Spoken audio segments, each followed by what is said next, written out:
Hello friends, welcome to BusyMed channel. My name is Minsha Khatun. In this video, I am going to discuss the mechanism of apoptosis, that is the intrinsic pathway, extrinsic pathway and the execution pathway. In my previous video, I was discussing about the proto-oncogenes or the genes which are responsible to program this apoptosis. Okay, that is pro-apoptotic genes and anti-apoptotic genes. Okay, so please watch this video completely, and if you like the video then please press on the like button and do subscribe the channel and press the bell icon, so whenever I post the video you will get the update. And please share this video with your friends. So let's start with the video. Initiation pathway. Okay, in this the initiation pathway is divided into intrinsic pathway and extrinsic pathway. In my previous video I discussed about this. So intrinsic pathway is also known as mitochondrial pathway because it is taking place in the mitochondria. In a normal cell, why there is no apoptosis is taking place? The question is, in a normal cell, why apoptosis is not taking place? And the reasons are: outer membrane of mitochondria have anti-apoptotic genes, that is BCL2. Inner membrane of mitochondria have pro-apoptotic genes, that is BAX. In cytoplasm of cell, IAP, that is inhibitor of apoptosis, is present, which is anti-apoptotic. Okay, so because of these three reasons, that is, in outer membrane the anti-apoptotic gene is present, in inner membrane of mitochondria pro-apoptotic gene is present, and in the cytoplasm of cell inhibitor of apoptosis is present. Because of these three reasons, the apoptosis is not taking place in normal cell. But what happens whenever cell encounters any stress? Cell encounters any stress, that is chemical injury, radiation injury, lack of hormone, lack of growth factor, then the BH3 only proteins. We discuss in pro-apoptotic genes that we have stress sensors, that is the BH3 only proteins which are present on the cell surface, and they will be getting activated when the cell encounters any stress. Okay, so when cell encounters any stress, this BH3 protein, they will be getting activated and they perform dual function. The first function is they inhibit the anti-apoptotic genes which are present on the outer membrane of mitochondria. And the second function is they induces the pro-apoptotic genes which are present on the inner membrane of mitochondria.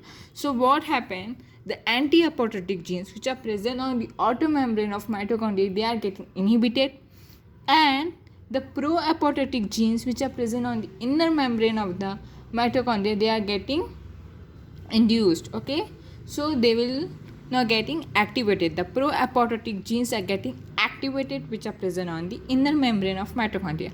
So because of this reason, the pro-apoptotic genes, they will be getting activated, and from inner membrane they are present on the inner membrane. So from inner membrane they moves to the outer membrane of mitochondria.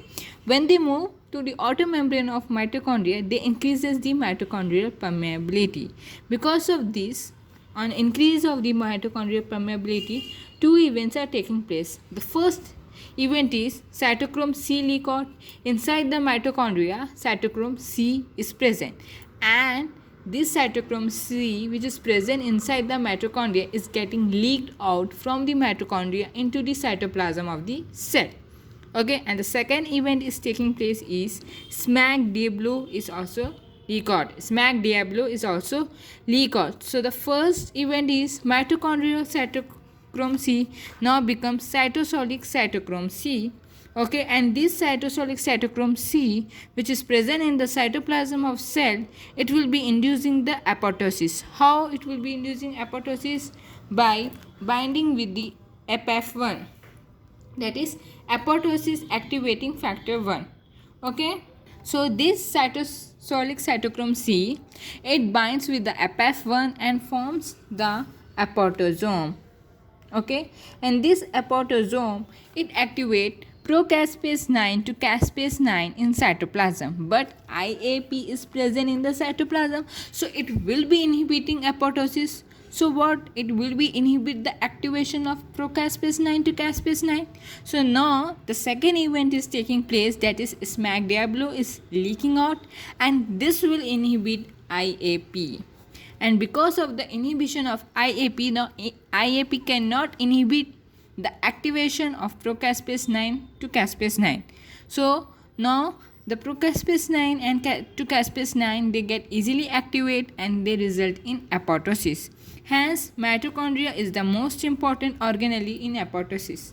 So हमने क्या पढ़ा है इस pathway में? apoptosis के initiation pathway में हमने क्या पढ़ा है? इनिशिएशन पाथवे में फर्स्ट जो है वो इंट्रिंसिक है, उसको अपन माइटोकॉन्ड्रियल पाथवे भी बोलते हैं. इसमें क्या होता है, पहले हमें जानना चाहिए आखिर नॉर्मल सेल में एपोप्टोसिस क्यों नहीं होती. क्योंकि ऑटो मेम्ब्रेन ऑफ माइटोकॉन्ड्रिया में प्रेजेंट है BCL2, और जो माइटोकॉन्ड्रिया के जो इनर मेम्ब्रेन में है उसमें है बैक्स, और जो साइटोप्लाज्म ऑफ सेल में है IAP जो कि एपोप्टोसिस को इनहिबिट करता है. सो ये 3 रीजंस की वजह से एपोप्टोसिस नॉर्मल सेल में नहीं होती. बस जब सेल कोई भी स्ट्रेस या फिर कोई भी इंजरी को एनकाउंटर करता है तो BH3 ओनली प्रोटीन्स जो हैं वो एक्टिवेट हो जाते हैं. उन लोगों के एक्टिवेशन होने की वजह क्या होता है, हमें मालूम है कि ऑटो मेम्ब्रेन ऑफ माइटोकॉन्ड्रिया के उसमें एंटी एपोप्टोटिक जीन्स प्रेजेंट हैं, तो उन लोगों का इनहिबिशन हो जाता है. और जो इनर मेम्ब्रेन ऑफ माइटोकॉन्ड्रिया में जो प्रो एपोप्टोटिक जीन्स हैं वो लोग इंड्यूस हो जाते हैं, जिसकी वजह से क्या होता है, pro apoptotic genes from inner membrane they move to the outer membrane. अंदर के मेम्ब्रेन से वो लोग बाहर के मेम्ब्रेन ऑफ माइटोकॉन्ड्रिया में प्रो एपोप्टोटिक जीन्स आ जाते हैं. आने पे क्या होता है, माइटोकॉन्ड्रिया की जो परमेबिलिटी है उसको इंक्रीज़ करते हैं, जिसकी वजह से माइटोकॉन्ड्रिया की परमेबिलिटी इंक्रीज़ होने की वजह से जो माइटोकॉन्ड्रिया के अंदर जो भी प्रेजेंट रहते हैं चीज़ें वो बाहर निकल जाते हैं. फॉर एग्ज़ाम्पल साइटोक्रोम C निकलता है और स्मैक डियाब्लो निकलता है. तो जब साइटोक्रोम C जो कि माइटोकॉन्ड्रिया के अंदर प्रेजेंट था वो जब बाहर निकल जाता है तो अब वो साइटोप्लाज्मिक साइटोक्रोम C या फिर साइटोसोलिक साइटोक्रोम C बन जाता है और वो एपोप्टोसिस को इंड्यूस करता है, मतलब एपोप्टोसिस को करवाता है. तो कैसे करवाता है, ये cytosol cytochrome C FF1 that is apoptosis activating factor 1 से बाइंड होकर एपोटोजोम फॉर्म करता है, और एपोटोजोम क्या करता है, प्रोकास्पेस 9 टू कास्पेस 9 का एक्टिवेशन करवाता है, जो कि इंट्रिंसिक पाथवे में ये जो कास्पेस इन्वॉल्व है उसका एक्टिवेशन होता है. बट हमें मालूम है कि IAP that is inhibitor of apoptosis present है साइटोप्लाज्म में, तो वो इनहिबिट करता है एपोटोसिस को. तो अब इसको रोकने के लिए दूसरा इवेंट होता है दैट इज़ स्मैक डियाब्लो का लीक होता है. स्मैक डियाब्लो निकलता है माइटोकॉन्ड्रिया से और वो ये IAP that is inhibitor of apoptosis को इनहिबिट कर देता है, जिसके वजह से क्या होता है, प्रोकास्पेस 9 का कास्पेस 9 को एक्टिवेशन हो जाता है और एपोप्टोसिस हो जाती है. So mitochondria is the most important organelle in apoptosis. अब जब बात करेंगे एक्सट्रिंसिक पाथवे की या फिर डेथ रिसेप्टर मीडिएटेड पाथवे की, डेथ रिसेप्टर मीडिएटेड पाथवे क्यों बोला गया, क्योंकि इसमें डेथ रिसेप्टर इन्वॉल्व है. कौन सा, tumour necrosis factor receptor is the death receptor. So which is the best defined death receptor in human population, then it is tumor necrosis factor receptor. The CD marker which is involved in apoptosis is CD95. Okay, the death receptor, what it will be do, it will be combining with the death ligand and activating the adapter proteins, that is FADD, that is fast associated death domain, and this will be activating the caspase 8 or 10 to caspase, procaspase 8 or 10 to caspase 8 or 10. Extrinsic pathway में क्या होता है, death receptor involve है, that is the tumour necrosis factor receptor. और ये tumour necrosis factor receptor tumour necrosis factor ligand से bind होता है. बाइंड हो जाने के बाद क्या होता है, so tumour necrosis factor receptor it binds with the tumour necrosis factor ligand से बाइंड होता है और एडेप्टर प्रोटीन का एक्टिवेशन होता है. फिर ये प्रोकास्पेस 8 या फिर 10 को एक्टिवेट कर देता है इनटू कास्पेस 8 और 10. ओके, अब आते हैं second phase, that is the execution pathway. Initiation pathway में कास्पेस 9 एंड कास्पेस 8 और 10 का एक्टिवेशन होता है. कास्पेस 8 का एक्टिवेशन होता है एनिमल्स में, कास्पेस 10 का एक्टिवेशन होता है ह्यूमन्स में। सो इनिशिएशन पाथवे एक्टिवेट होने के बाद एक्सट्रिंसिक एग्जीक्यूशन पाथवे का एक्टिवेशन होता है, जिसमें 3, 6, 7 कैस्पेजेस का एक्टिवेशन होता है। एग्जीक्यूशन कैस्पेजेस एक्टिवेट होने के बाद they will be activating endonuclease enzyme, and this will be causing the DNA damage and chromatin condensation and result in the apoptosis.